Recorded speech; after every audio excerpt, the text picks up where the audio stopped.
What is going on, everybody? I hope everybody's having a fantastic day. Welcome into the channel. We're going to talk a little Call of Duty. Remember back in the day, I know a lot of you guys are younger, but back in the day, lobbies on Modern Warfare, Call of Duty 4, Modern Warfare 2, Black Ops 1, Black Ops 2, those lobbies were just iconic. And you used to talk so much crap to everybody, and everybody seemed to always have a mic. It was the crappiest mic ever. But the thing is you used to be able to play multiplayer, get into games, kick ass, and you used to remember like actually friending some of these people and then end up playing with them every night. And that's what like kind of kept you on, because you guys would just keep playing for hours and hours and hours. And honestly, Call of Duty now, right now in 2025, is just not the same. It's really not. And I think a lot of these kids that play Call of Duty right now, they never experienced the way Call of Duty used to be played. And the rumors of disbanding lobbies are going to go away, and then we're going to be able to stay in lobbies. That's a big W for Call of Duty. So like I'm hoping, really truly hoping, I don't believe it, but I think if they do that, that could bring back a lot of nostalgia moments, definitely more friendships, more community, because the one thing the COD has lost is the community. Everybody's just everywhere, everybody's mad. It just doesn't seem like a community anymore. But I saw this video, the secret reason Call of Duty is dying. And I want to check this video out, and I want to just react to it. Let's go. I have kind of an interesting topic today that I want to talk about. And you guys can enjoy some Black Ops 1 combat training gameplay in the background while I grace your ears with my awesome voice, or annoy the out of you because you hate it. But, you know, people always talk about Call of Duty's success like it was about the games themselves. The maps, the guns, the campaigns, the zombies. And yeah, obviously the games had to be good for COD to blow up the way it did. But one thing for me, campaigns did nothing for me. I never played the campaigns. I was strictly multiplayer, and I would play the shit out of it. I would play 8 hours a day easily on the old Call of Duties with no sweat. That's what made Call of Duty special. Okay, that is the last time you were gonna pull that crap. I think the real reason COD became the biggest franchise in the world is because of us, the players, the friendships. Now, this might sound obvious, but the late night lobbies where we'd scream at randoms and make friends with strangers and this is what I'm saying. This right here is a good video. I can tell. I knew by the title that it was gonna good. I never watched it. I did see that Ink TV did a reaction. I was like, all right, I gotta, because I saw this video pop up, but I never reacted to it. This is a good video. This is exactly what I thought it was. COD wasn't just like a game. It was the place we hung out. Back then, you wouldn't hop on Call of Duty just because the Pick-10 system in Black Ops 2 was revolutionary, or because Terminal was an all-time map in Modern Warfare 2. You'd hop on because your friends were on. You'd hop on because you saw that little green icon next to your buddy's name on Xbox Live or PSN. The game was just... Look at this gameplay and look at the difference between COD now and in COD back then. Like, people didn't even move around. There was no such thing as movement. It didn't exist. Excuse. The real reason you were there was because of the people, and that's the thing nobody talks about today. It did exist, but on the higher levels, you know what I mean? Because of its content. It was the king because it nailed the social experience better than any other game had ever done before. You'd load into a lobby and instantly hear a mix of trash talk, laughter, music, arguments, people just sitting there listening to music, and it that was would be me. Chaos. I used to do it all the time. I used to literally blare my music. I used to download. I used to get the CDs. I don't know if anybody remember the CD-ROM. You used to put it into the Xbox. You used to download it to your hard drive. So then when I was playing Call of Duty, I can go to my hard drive and play my music. It was just so good. You'd meet random people who would become your new duo. You'd 1v1 someone on Rust or Nuketown at 2 a.m. because they said you were trash. You'd get into clan wars with kids from another school. COD wasn't just about gameplay, it was a social network before social networks were even really a thing. And it was organic. None of it was forced. No algorithms. This was like before MySpace and stuff, or like right when this is before MySpace. Skill-based matchmaking. Yes. No lobby right around disbanding after MySpace. every game. You played with the same people match after match. If you lost, you'd rematch them immediately. And that rivalry would build. You'd trash talk, you'd laugh, you'd make friends. You had a community right there in the game. Compare that to COD today, it's just not there anymore. And I don't think it's just like nostalgia talking. The structure of the game has fundamentally changed. Now every single match feels isolated. You finish a game and boom, the lobby disbands. Everybody's gone. No rebuilding rivalries. No sticking around to see that guy you just destroyed get mad because his voice was funny every time he raged. The entire dynamic is gone. And then there's obviously skill-based matchmaking. I get why it exists. I really do. The idea is to make matches more. You have to have skill-based matchmaking, but you don't have to ramp it up like they do. And I don't know if there's a better way to do it without, let's stop the disbanding lobbies. And there's still a way to like protect the actual like really bad players and the casual players. There is ways. I just think a mixed bag, it just makes the game experience a lot more better. It just makes it much better. It really does. Or in quotations, skill-based matchmaking. But here's the problem. COD was never That's about not the issue. perfectly balanced matches. People are just better. Remember the Harrier? COD was about dropping I love 40 the kills Harrier. on some randoms one game and then getting absolutely smoked by a group of, friends the next. That unpredictability made the game electric. Now it feels like every single match is a tournament. Sweats versus sweats, no variety, no chaos. It kills the casual vibe that made COD lobbies so fun to begin with. And don't get me started on comms bans. Back in the day, yeah, lobbies were wild. People said stuff they shouldn't have. It was unfiltered.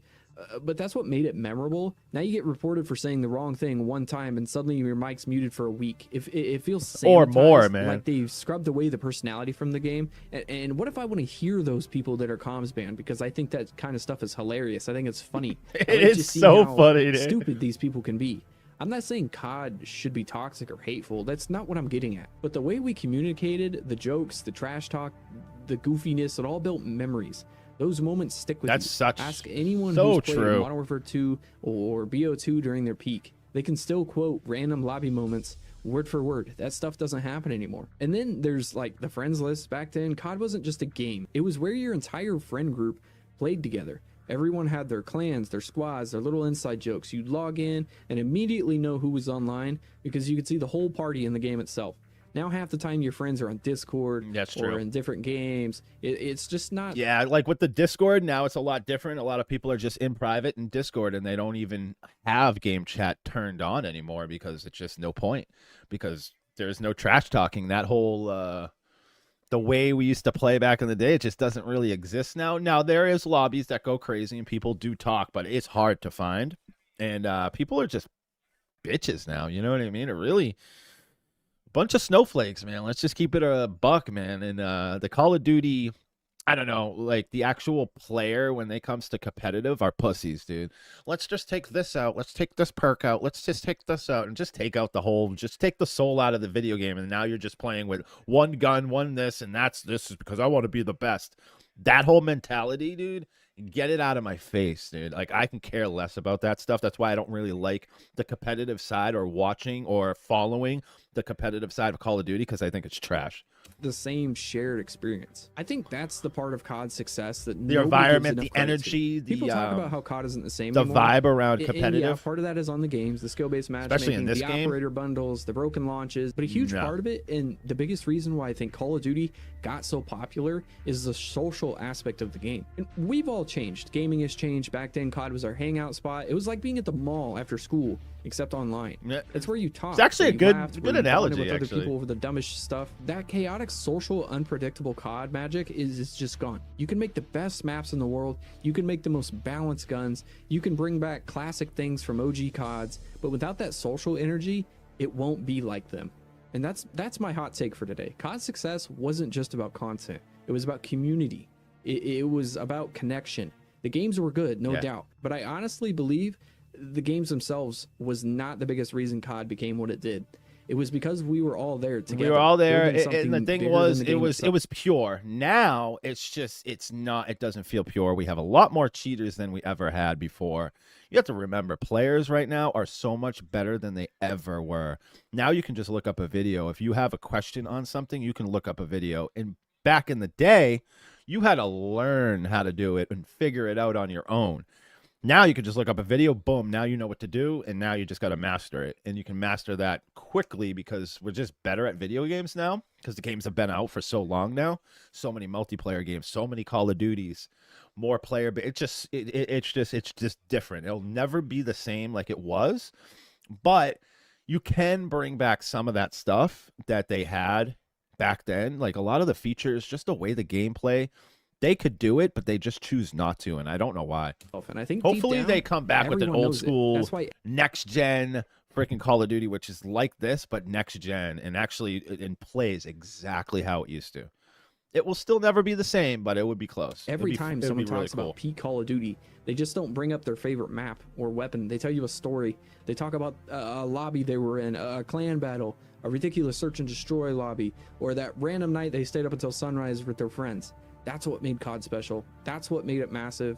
And I hope to get that same magic again soon, because COD's changed and so have we. The social aspect of the game, and I don't think it's talked about enough, is the biggest reason why Call of Duty was so successful, so loved. Jungle, so I used to love widespread this back in the map. day. Honestly, This I was think my people favorite just map. forget how social Call of Duty used to be. Back in the MW2 and Right BO2 here, this days, would be my joining a spot. lobby Right here was my spot. I used to go right through this lane and that lane, catch the people coming up from the other side of the jungle. And then I would run back over here to the other side. And oh my God, I would just keep going back and forth. Oh, such a good map. It wasn't just about queuing up for the next match. It Yep, felt right like here, walking boom, you into start a getting them all community. coming It felt down like this walking way, into boom, a room boom. with a bunch of other people. You'd load into a game and instantly there'd be noise. People trash talking, somebody blasting music through their mic, two guys arguing about who's better. Some random dude yelling about how bad the other guy is. It's squeakers everywhere. It was chaotic, but that chaos is what made it fun.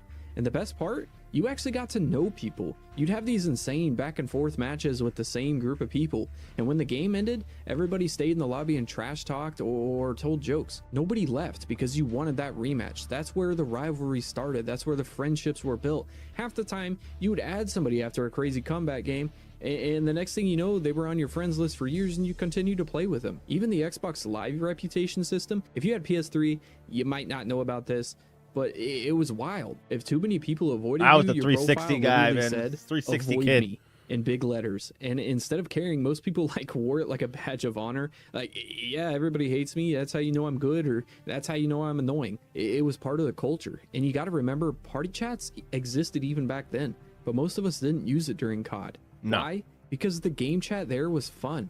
That's where the trash talk happened. That's where you'd clown the other team for not going outside. That's where you'd get roasted for camping in a corner. That back and forth made every That was match my feel gun, it's the alive. Now FAMAS. you finish a game, the lobby Love disbands that gun. instantly. Nobody talks, and you never see the same players twice, unless you do due to skill-based matchmaking. That constant churn killed the magic.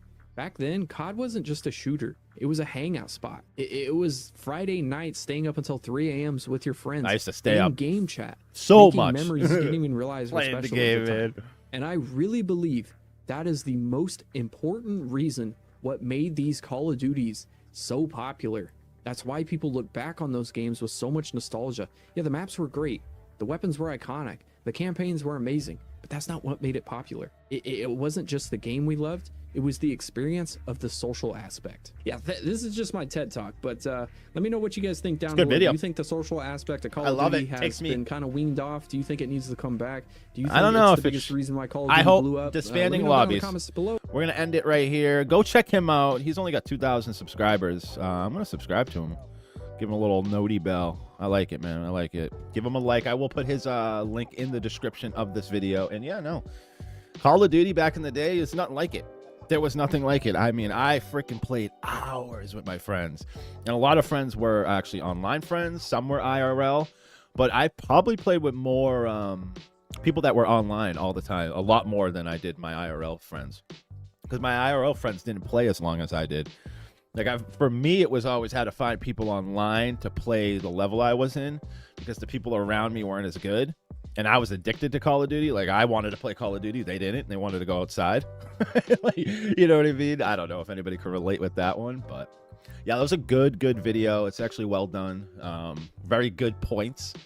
And the takeaway is, man, Call of Duty will never be the same. But I think if they could get rid of the disbanding lobbies, bring back that, like, you know, talking in an actual match with randoms back, we might have something. You know what I mean? We might, and multiplayer could be fun again. Because, I mean, the lobbies were a blast. Talking to crap to people, telling them that they sucked, and just screaming at the mic. Oh, my God. Just the good old days. It really, really was. Now, obviously, people are older. You're more mature. Because me, I was super young. I was a teenager when I was playing these games. Young adult at that. It's just, you know what I mean? I don't know. The Call of Duty, I mean, it will always be one of my favorite multiplayer games of all time. Like, Call of Duty will always have that. But Call of Duty nowadays, man, it's just not as good. It's half-baked, no soul in the game. They're all about money, and everything that we loved about it isn't in the game. You know what I mean? And everything that we hate about it is in the game, if that makes sense. And it's just, they keep updating the game, and the game breaks. They need to separate all the modes. Warzone needs to go away from multiplayer. Multiplayer needs to stand alone on its own thing, as it used to. Until they do that, I don't think we're going to ever have a great update or a great integration to a Warzone unless they separate it. That's just facts. But I am going to get out of here. If you are here at the end of the video, thank you so much. If you can, hit a like up on the video. I do live stream every day on this channel. And yeah, I'll see you guys tonight or whenever you watch this video. I am live streaming 5 p.m. Eastern, usually every night. Appreciate you guys. Be good. I'm out. Peace.